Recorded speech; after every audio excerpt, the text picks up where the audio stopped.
I think there's an interesting opportunity in the very large banks. And the way I think about it is, in the great financial crisis, the banks failed, the bond markets basically failed, and the Fed and the federal government had to come in and bail out both. And this time around, the banks are fine, and the federal government had to come in and bail out the bond markets again. And so the way I like to think about it, if you want to put it in kind of a catchy phrase way, the banks are 1 for 2 and the bond markets are 0 for 2. And why is that?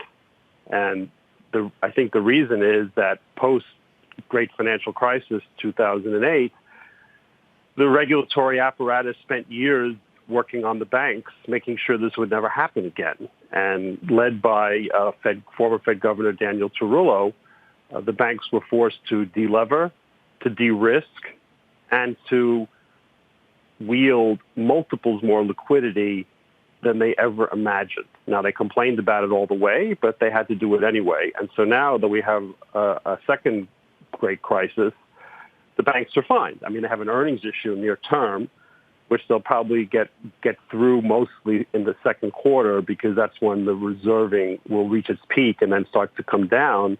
So I actually think long term, the best cyclical play out there are the very large banks, because in the great financial crisis, they destroyed book value and had to raise capital at the bottom.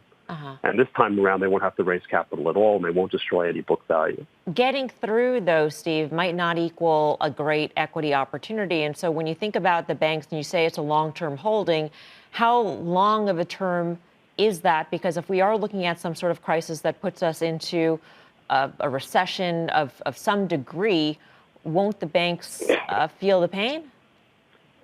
Well, here's where, not to bore you with details, accounting actually matters a lot. The accounting rules have changed this year under a rule called CECL. And in the past, what the banks would have done was they would have taken the losses gradually. So if the recession was a very long duration, they would have kept taking losses throughout the recession. But under the new accounting standard, they have to essentially estimate what all the losses are going to be and take the pain now. They did a lot of that in the first quarter. They're going to do a lot more of that in the second quarter. And I think after that, the loan loss provisions of the major banks will actually decline, even if the recession continues. So I think you have to get through the second quarter, and then hopefully it'll be good sailing from there.